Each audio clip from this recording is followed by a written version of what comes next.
My name is Dawn Christian, and I am the CEO and founder of Belong by Dawn Christian. We are a consultancy and executive coaching firm that teaches belonging as a leadership competency. We really upskill on what it is, not only as a sentiment, but as a skill to enact and to claim and create spaces for belonging in workspaces and in organizations. My name is Dr. Tina Opie. I am a tenured professor at Babson College, where I teach in the management division. I specialize in organizational behavior, which for some, it's really the combination of business and psychology. So why do people do the crazy things they do at work is what how I like to think about it. I teach entrepreneurship, negotiations, the foundations of management and entrepreneurship. I am an author. I've written a book called Shared Sisterhood, which is about helping people come together to dismantle inequities in the workplace. For a candidate who is switching careers, maybe switching industries entirely in that interviewing phase, are there some traits or red flags to look out for? Things to notice that you might feel, okay, I will fit in here, I will belong, I will feel included, versus this will not be a fit probably on day one if I do accept a job here? Is it as simple as seeing yourself reflected or not reflected in the C suite? Is there other language that's being used that people should look out for? There are resources that exist now that maybe didn't exist a few years ago. So look on those boards, right? Whether that's LinkedIn, Glassdoor, alumni associations, and speak to folks that are not only there, but have been there and ask the question.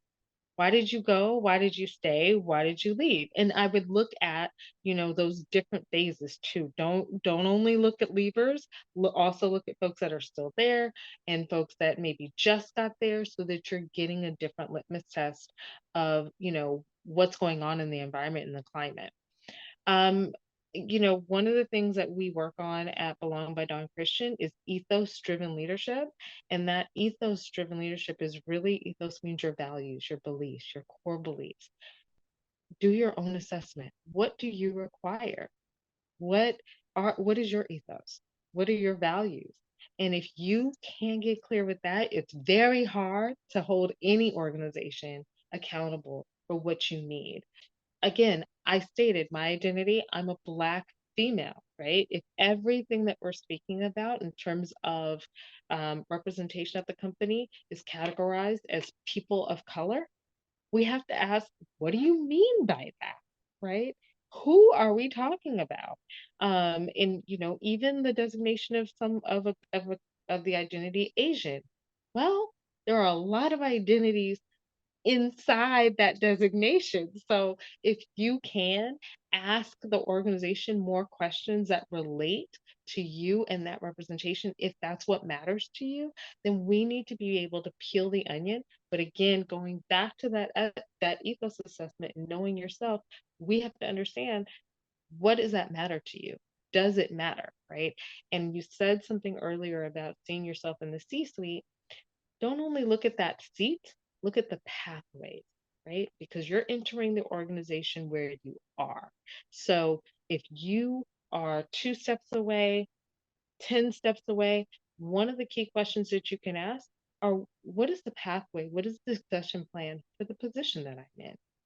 Are there opportunities for me to have stretch assignments? How many of the stretch assignments reflect, enter your identity, your identity markers there? I'm a person who thrives with clinical anxiety. I also am neurodiverse. I am also a mother. I am also, a Black woman. So maybe I want to ask, how many Black women are in these positions? How many neurodiverse people are in that position? Maybe I want to ask at the intersection, how many mothers who have 20 years of work experience and a background in biotech are, making their way through this organization? Can you truly see yourself in not just one identity, but at the intersections of your identity? And can the organization really answer those questions? And if they don't have an answer, are they giving you a non answer, or are they being transparent with you and telling you that they actually don't have it?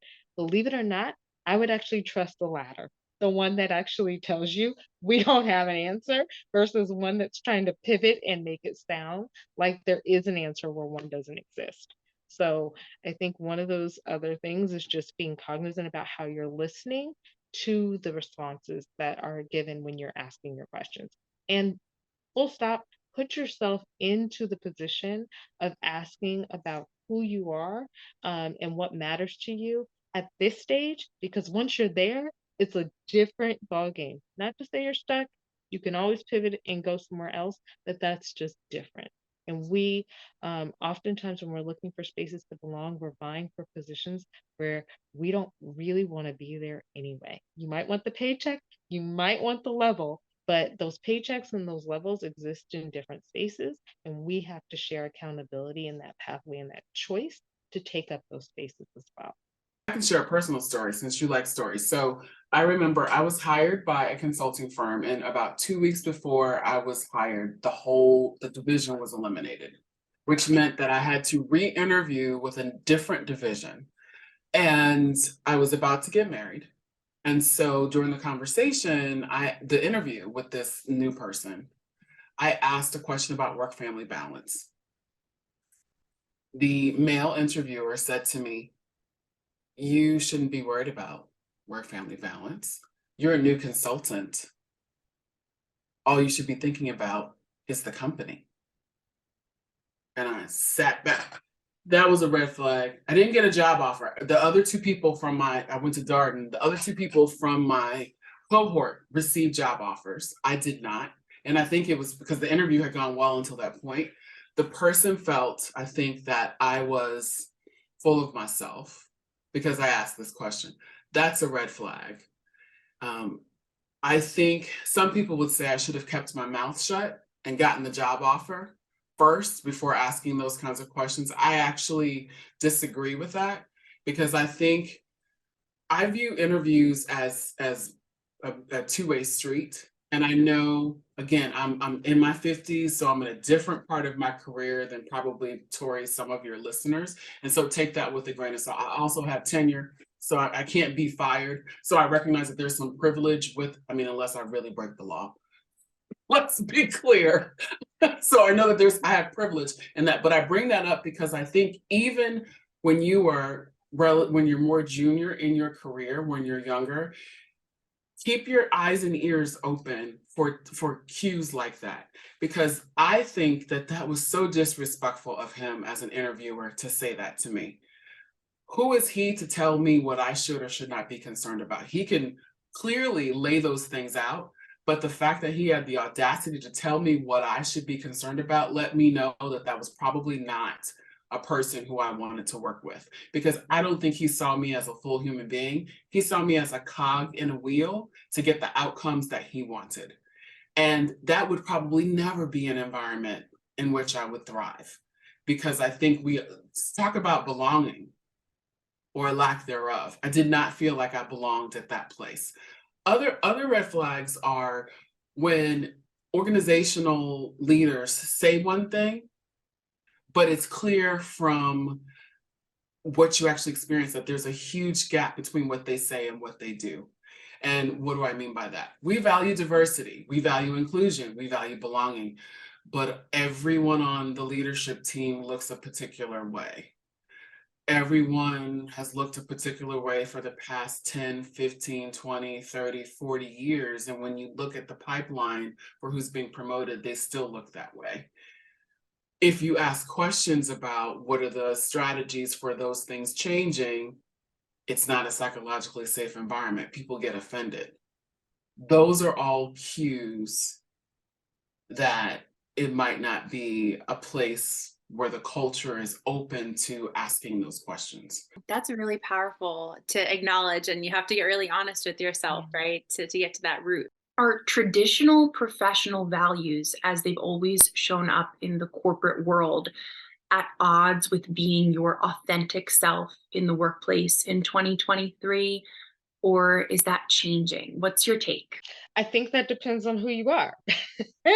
So if you are the middle-aged white male, I mean, you can belong probably in any industry and find a way to belong, right? With less of a need to code switch or assimilate or change anything about yourself, right? I think what we've seen, at least in the last 3 years, since the murder of George Floyd, since women's rights issues have been elevated once again, they did not go anywhere, since the conversations of, you know, um, disability, neurodiversity in the workplace, all these conversations have converged. I think what we have seen is more of a willingness to have the discussion and a willingness to enact that discussion from a concept and a conversation to potentially a policy, where we're seeing anti-racist policies showing up, right? Just like we saw sexual harassment policies years ago, parental rights policies. So policies start at conflict. And I think people are, when you hear the word conflict, you're like, oh my goodness, but conflict can be good and it can burst some things. And it starts with having these questions during the interview process. It starts with having questions as an employee. It doesn't always have to be bad. What I think we're seeing a rise in is compassion. You used the word empathy a little bit earlier, but we are seeing a lot more DEI practitioners, diversity, equity, and inclusion practitioners adding the belonging, because we're seeing it as a skill and a competency that's required for any human, no matter what your identity is. When you say traditional values, I'm assuming you're meaning heteronormative, white, masculine norms. And if that's what you're meaning by professional norms, listen, when people say bring your authentic self to work, there's a risk for people who do not fall within those norms. So, I have my hair braided. They're called Fulani braids. 20 years ago, I know somebody would have said that's not a professional hairstyle. I mean, when I had dreadlocks, or I call them locks, but some people call them dreadlocks, those were not considered professional. If I have gray hair that I may dye black, and I'm outspoken about that. I don't hide these things because this is what my research is, and I'm very comfortable with who I am and how I look. I'm not nervous about that, which is why I may disclose more personal information than some people do. All of those things that I just mentioned have been considered or deemed unprofessional by someone at some point. And because I'm a Black woman who's 6 foot tall, over 200 pounds, dark skinned, very educated, I've been in different domains and experienced people telling me to my face, that's not professional. I know that people who are younger and more junior in their careers oftentimes have to make decisions. Do I straighten my hair? Do I take the braids out? Do I lose my accent? Do I take the hair? Do I shave the hair off my arms? Because I know that that's an issue with different cultures. Do I lighten my skin? And now, all of these things are not equal, because the thing I want people and your listeners to hear is there's a difference between grooming and identity alteration. Making the decision to temporarily straighten your hair is different, in my opinion, than making the decision to permanently lighten your skin or get creases in your eyes, or et cetera, et cetera. I want people to, those are personal choices that you can make, but I really hope that people sit with those choices, because at the end of the day, those organizations that you may be altering yourself to fit into, they will fire you at the drop of a hat. And we've seen the statistics on that. If you dropped dead tomorrow, they will probably have you replaced by that afternoon. So I think one of the things that the pandemic has really been helpful for some of us, and they call it the Great Resignation, I call it the Great Liberation. So many of us have wrestled with the fact that, why am I contorting myself into these boxes to appease these organizations when they will lay me off like that? Let's ask ourselves, we can empower ourselves to at least soberly address those questions, to ask ourselves why. You may still decide to make those choices, but at least be aware that you're making that choice. Don't just allow organizations to force you down this path involuntarily.